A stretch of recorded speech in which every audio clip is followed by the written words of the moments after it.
8,000, 7,000, 9,000 ఇచ్చి మిగతా వచ్చి కేంద్రం ఇచ్చిన తర్వాత మేము ఇస్తాము అని చెప్పి ఎందుకు మెసేజ్ ఇస్తున్నారు? ఎందుకు పంపిస్తున్నారు? ఏంటి అసలు మీకు ఒక ఆలోచన ఉందా? ఒక విధానం ఉందా? ఒక కార్యక్రమం ఉందా? ఏమనంటే మేము చెప్తున్నాం, మీరు వినవలసిందే.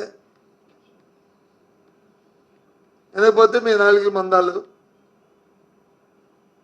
ఈ మాటలు. అందుకే మేము ఒక కార్యక్రమం తీసుకుని చెప్పాం.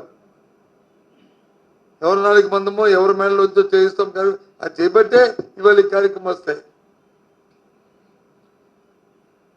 రేపు ఇంకా ఆగస్టు 15 నుంచి బస్సు వస్తుంది. మా మంత్రి గారు శాసనమండలిలో చెప్పారు, మేము వచ్చి చెప్పలేదే, మేము మా జిల్లాని పరిమితం అన్నాం కానీ తప్ప దేశమంతా అన్నారు. తర్వాత మొన్న ఇప్పుడు చూసాం, కాదు ఎర్రస్వేలి జిల్లా అన్నారు. మళ్ళీ ఇంకో స్టేట్మెంట్ చూస్తాం, కాదు రాష్ట్రం అంతా అన్నారు. రాష్ట్రం అంతా ఇస్తారు, జిల్లా అంతా ఇస్తారు, ప్రజలంతా తిరుగుతుంది. ఇది కూడా మా ఒత్తిడి మీదే. ప్రతిపక్షంగా మేము బాధ్యతంగా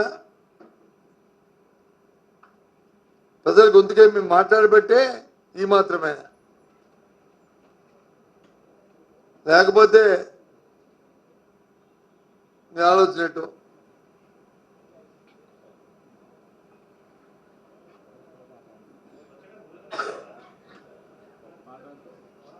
₹1,50,000 కోట్ల అప్పు చేశారు.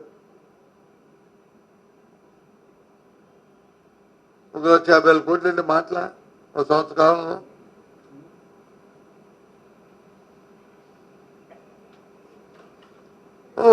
ఏమనంటే మీరు చేశారు కదా, మరి మేమే కానీ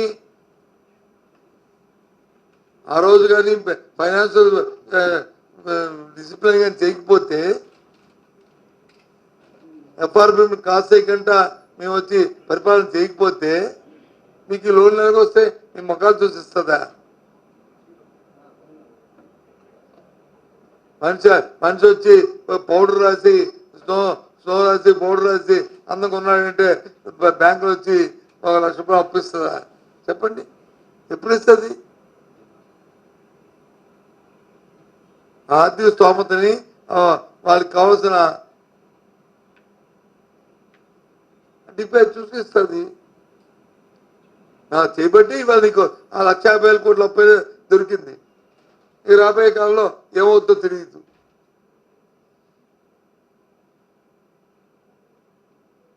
నిన్న చూశారు, ఇంకో మాట అంటారు, ఏపీఎండిసికి వచ్చి అప్పులు తీసుకొస్తే